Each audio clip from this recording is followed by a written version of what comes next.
Hi folks, you're with Tacitus Today, your pushback channel, and thank you for joining this audio live stream. Please listen to this presentation as you would a radio broadcast.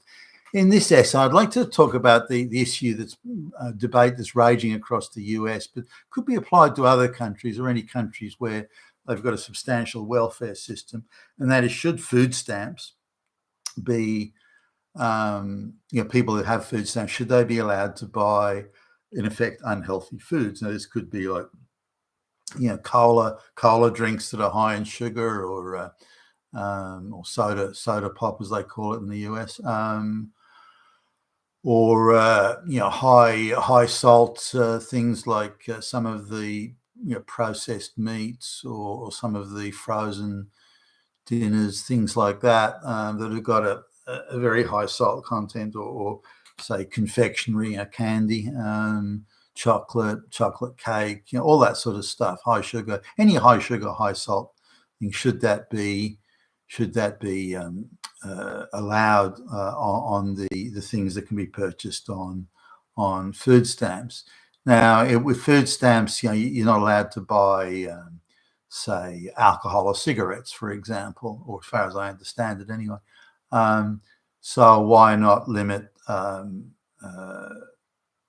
high sugar, high salt type things like cola or chocolate and confectionery generally?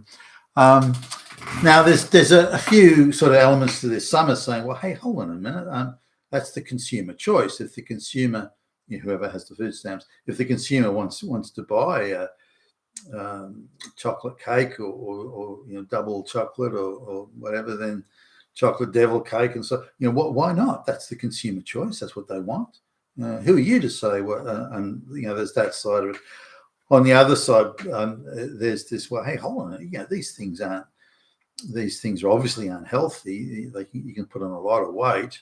You can binge on these sorts of things, and they produce poor health outcomes. So shouldn't we, given that you're living off the taxpayer here, shouldn't we have some sort of controls over what you can and can't buy, so that at least you'll the proportion of your grocery basket that consists of healthier foods, that proportion of healthy food will increase, the proportion of unhealthy food will decrease, and that's got to be a good thing all around, and so on.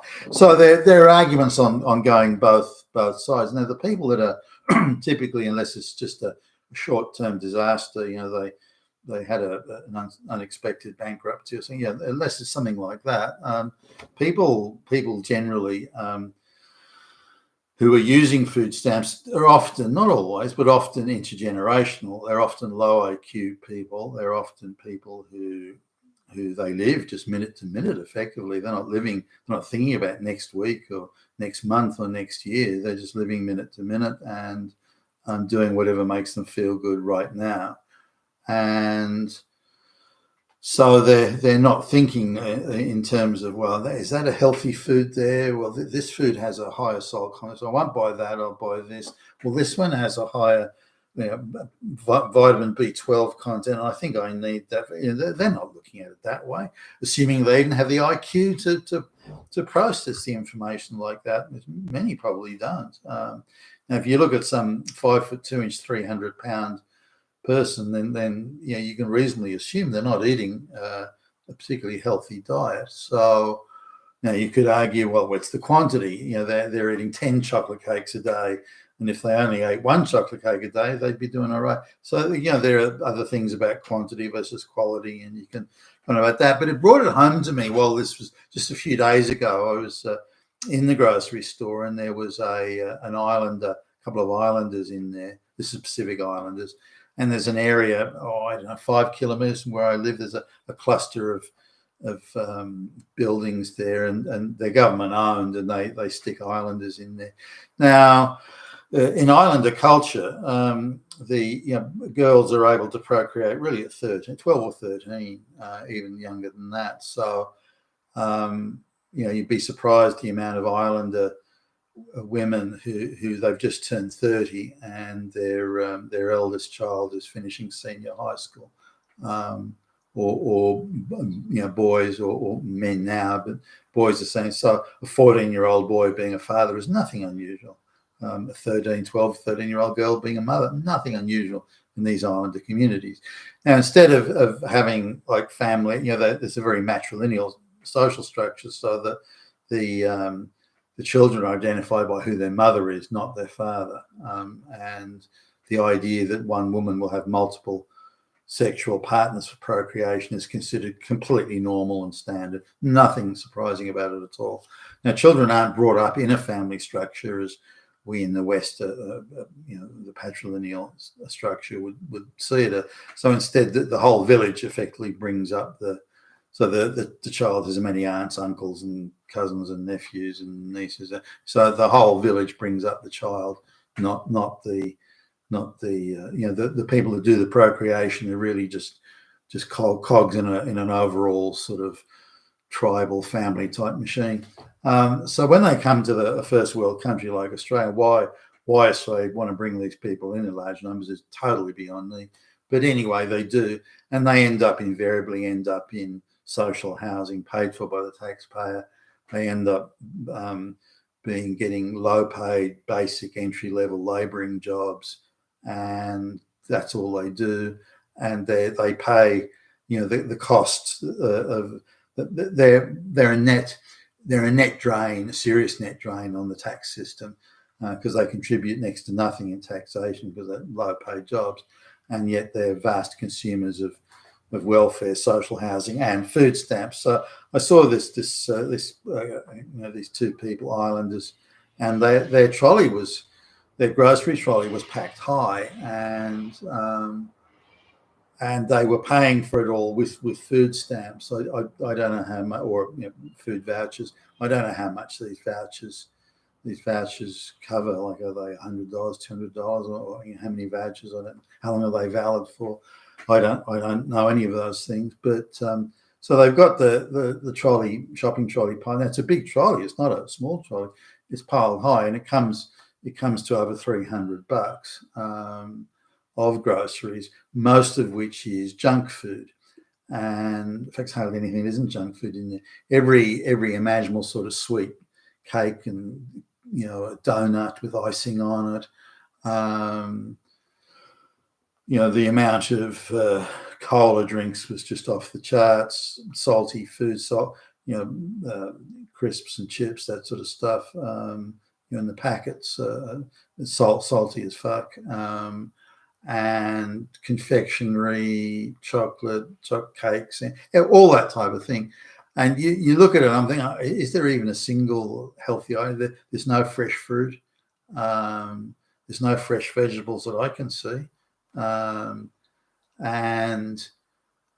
frozen stuff is like things that are covered in batter and that's processed. So they're right into the processed foods, which I assume they can't get as easily in their islander communities. Now they live somewhat healthy in the islander communities. Certainly they eat a lot of fish, and there's local fruit and vegetables that they eat, because that's kind of how it is on the these tribal villages in these Pacific Islands. And they don't have the same sort of access to Western processed foods. So when they come to the West, they kind of gorge themselves, and they don't stop. And some of them are huge. They're over 6 foot, a lot of the men, and 300 pounds is understating it for the weight of a lot of them. And they eat these unhealthy foods, but the thing is that they're using welfare food vouchers to buy a whole trolley load of again over $300 worth of unhealthy food. Now, if you took out the food that was unhealthy, like the sugar donuts and that sort of stuff, the cola, there'd be hardly anything left in the trolley. As I say, I didn't see any fresh. The only meat that I saw were things like sausages, processed sausages, which you'd hardly rate at the top end of the health scale. Now, this has wider implications, because if these people get ill due to their diet, they're overweight, or they get as they get a bit older, they get back problems, and ankle problems, knee problems, hip problems, and so on. Then the cost of looking after them, looking after their health, is borne again by the taxpayer. The taxpayer pays for all of that. Now, the idea is that, well, these people are in unfortunate circumstances. They're brown, they're oppressed. Evil Hitler Nazis are swastika waving everywhere. So we have to give them free everything because that's restorative justice or some fangled ideological insanity along those lines. But hey, hold on a minute. What responsibility must they take for their health? You asked that question, that makes you a fucking Nazi. No, stop. What responsibility must they take for their health? Now, if they're that overweight and they're that unhealthy and they're ill, so often they're going to the doctor once a fucking week, all paid for by the taxpayer. Isn't that something that we need to address? And can we contribute in some way to their health? Well, we can, but then we deny them choice. So to help or to work towards improving their health, whether it's restricting the amount of chocolate they eat or processed foods and so on, we take away their choice. Now, this then comes back to the white people knows best. White people are your savior, which is racism, and it's Nazis do that. To these people, they have to remain victims and then be compensated for it because that's equity. But if we try to stop them from being victims, then they lose their victim power, and then that's somehow Nazi or Hitler or whatever. So these are the things going round and round. They're going in circles pretty much. There doesn't appear to be anyone who has an answer. Now, RFK Jr. in the United States, the health secretary, wants to do something about it, and why not? If it does contribute to health, but it needs other things need to be done effectively to make it work. Because you don't want to create like a black market for chocolate or something. To make it work, you need to, I think, actually, pay meal delivery services to take healthy meals, high nutrition, low salt, sugar meals to these people, delivered on like a Meals on Wheels type basis, DoorDash or something like that, so that the healthy meals are delivered, and that's your food stamp allowance, and maybe that's a way of dealing with it.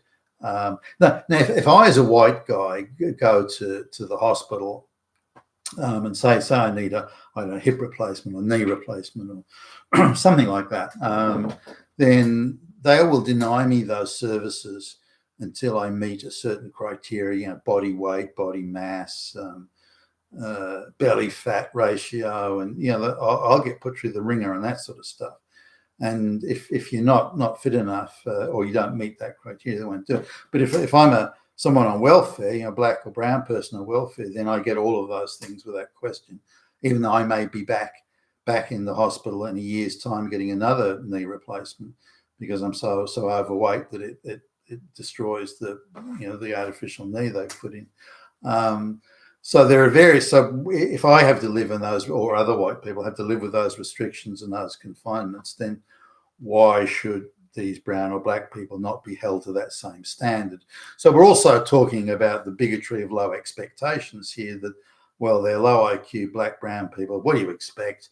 Of course, they're going to fuck themselves up. So why should we bother trying to limit their diet in the area of unhealthy food? Even though there are many wider ramifications.